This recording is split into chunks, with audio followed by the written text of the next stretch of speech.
Senator from Kansas. Mr. President, thank you. I'm a new member of the United States Senate, serving in my first term, and I was a member of the House of Representatives before prior coming to the United States Senate, and I had great anticipation and expectation of the opportunities that service here in this body presented to me. The presiding officer today, the President of the Senate today, has had similar experiences.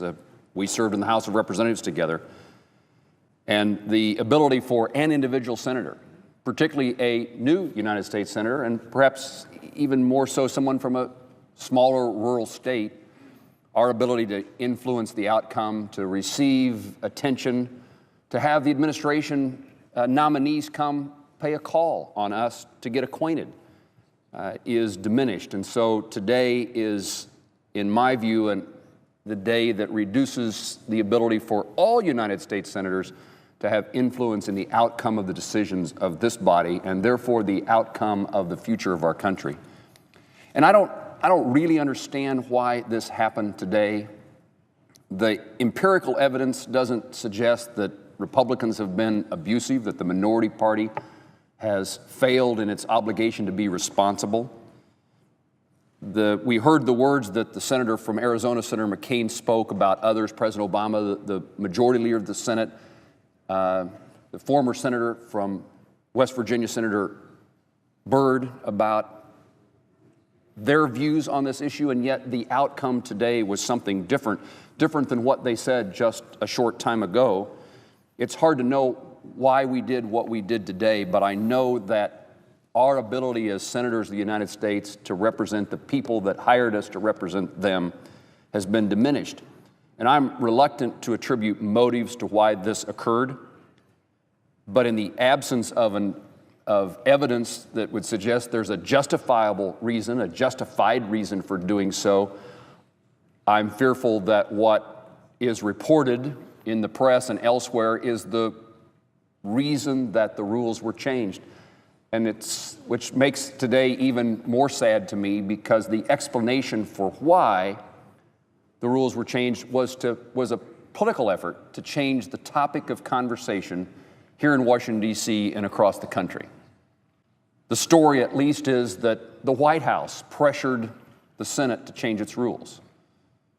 Not because the rules needed to be changed, or because there was abuse, or because people actually believed this was a good rule change for the benefit of the Senate and the country, but because the Affordable Care Act, Obamacare, is front and center in the national media and on the minds of the American people.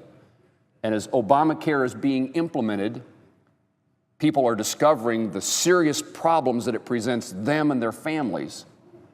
And therefore, politically, we need to change the dialogue, change the topic. And for us to use a political reason to do so much damage to the institution of the United States is such a travesty. I want to mention the Affordable Care Act and talk just a moment about that. I'm headed home. On Monday, I will conduct my 1,000th town hall meeting. For the time I was in the House of Representatives, a town hall meeting every year in every county. Now in the United States Senate, a town hall meeting I've conducted in all 105 counties since my election to the United States Senate. I'm starting that again, and it just happens that on Monday will be the 1,000th. I have no doubt but what the serious conversations we will have will not be about the rules or the institution of the Senate or what happened with something called cloture or filibuster. The real problem people face is what Obamacare is doing to them and their families.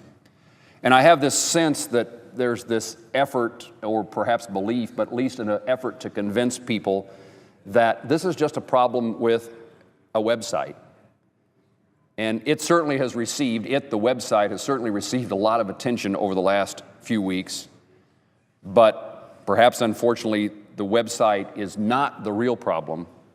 And the real problems we have with the Affordable Care Act, passed by a Congress on a straight line party vote here in the Senate, similar to what we saw today, the consequences of Obamacare are real and cannot be fixed by fixing the website. I wish those problems were just a simple matter of a technician adjusting the program that has been created for enrollment, but it's not the case. The mess of Obamacare runs so much deeper. One of the consequences that I know I will hear about on Monday is hitting individuals and families across the country right now is their canceled health insurance policies. President Obama talked about that in the description of what the Affordable Care Act would mean to Americans. If you like your policy, you can keep it. If you like your physician, you can retain him or her. The fact that millions of Americans are now losing their health care coverage is not an unintended consequence. And I doubt anything that can be fixed with anything that President Obama said in his press conference a few days ago. The reality is that this cannot be described as something that we didn't know about. In fact, here on the United States Senate floor in 2010, again, a straight line, party line vote occurred just like we saw today, in which the opportunity to do away with the provisions of the grandfather clause. Again, Republicans unanimously supporting an INSEE amendment to change that so that this wouldn't occur, and a straight party line vote with Democrats voting the other way.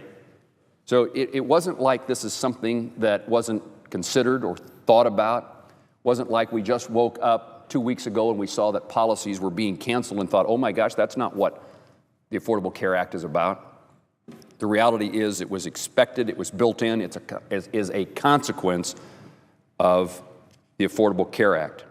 Because in order for Obamacare to work and the exchanges to function, the federal government has to have the power to describe what policies will be available to the American people.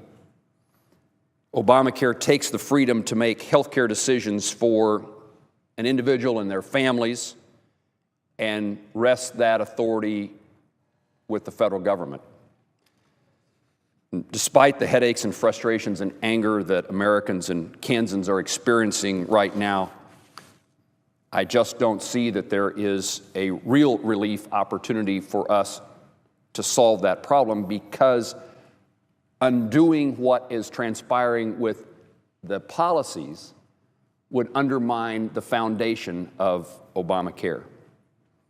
Many Kansans, I consider my task as a United States Senator in part to help people.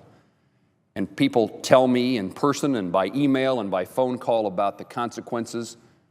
The stories are a wide range of challenges. I talked about this on the Senate floor last week. For example, the conversation, my wife has breast cancer. Our policy's been canceled. We have nothing to replace it with. Help me. Those are things that I can't imagine anybody in the United States Senate wouldn't want to try to do, is to help them. I don't know how you do that with the basis of Obamacare that designs the policies and removes the individual person from making the decisions about what's in their best interest and for their families. Calling for repeal and replacement of Obamacare is not an assertion on my part that everything is fine with our health care system. There are problems with our health care delivery system, and they do need addressing. Long before President Obama was President of the United States, my service in Congress, much of the effort was trying to find ways to make certain that health care was available, affordable to places across my state, whether you lived in a community of 2,000 or 20,000 or 2 million. I guess we don't have many communities with 2 million, 200,000. You ought to have access to health care. And in my view, it's an important task for all of us. And while some hope that Obamacare would be the solution, it turns out to be the problem. We can replace Obamacare with practical reforms that promote the promise that the President made, that empower individuals and give people the options that they want. We need to do that. In order to do that, we need to set Obamacare aside and pursue what I would call common sense, step-by-step initiatives to improve the quality of health care and slow the increase or reduce the cost of health care. In my view, you cannot not address pre-existing conditions, and we need protections for people, individual coverage, without a massive expansion of the federal government. We need to make certain that millions of individuals retaining their current health insurance policies, that they know and they know about and they like. We need to make certain that we continue that health coverage by enabling Americans to shop for coverage from coast to coast, regardless of what state they live in. Competition will help reduce premiums, and increased competition in the insurance market is something that's of great value. What increased tax incentives for people to purchase health coverage, regardless of where they work. To assist low-income Americans, we can offer tax credits for them to obtain private insurance of their choice, to strengthen the access of health care in our community health centers. We need to make certain that our community health centers are supported so that people who have no insurance or no ability to pay have an access point to the health care delivery system. Instead of limiting the plans that Americans can purchase and carry, we need to give small businesses and other organizations the ability to combine their efforts and get a lower price because of quantity buying. We need to encourage health savings accounts so that people are more responsible for their own health. And when it comes time to purchase health care coverage or access to health care, we are focused on what it would cost and we don't overutilize the system.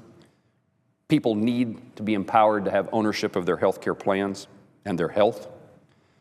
We spend billions of dollars on health care entitlements, and we need to boost our nation's support for the National Institute of Health. By investing in medical research, we can reduce the cost of health care for all and save lives and improve the quality of life. Our medical workforce needs to be enhanced. We need more doctors and nurses and other healthcare providers. They need to be encouraged to serve across the country in urban areas of our country where it's difficult to attract or retain a physician, in rural small towns where that's a challenge as well. And finally, we need to reform our medical liability system and reduce frivolous lawsuits that inflate premiums and cause physicians and others to practice defensive medicine. Those are examples of things that we can do and we can do incrementally, and they seem, at least in my view, to be common sense. And if we don't get it quite right, we have the ability to take a step back and make an alteration and improve it over time, as compared to the consequences, the massive consequences of this multi-thousand-page bill that, as we were told, we have to pass so that we know what's in it. The Affordable Care Act fatal flaw is not its website, but rather it's the underlying premise that the government can and should determine what's best for Americans regardless of what they, Americans, want. We must not accept a healthcare system built upon such a faulty foundation. Obamacare stands in stark contrast to the values of individual liberty and freedom that have guided our country since its inception, and Americans should be in control of their own health care. And I will continue to fight policies that violate those values and advocate for policies that guard them, but also work to make sure that all Americans have better access to more affordable health care. If you like your health care policy, you should be able to keep it. And if you like your physician, you should be able to retain him or her providing health care for you. Our task is difficult, but it's one that's well worth the battle. We can preserve individual liberty and pursue goals in our country that benefit all Americans. And I thank the President for the time on the floor this afternoon. I yield.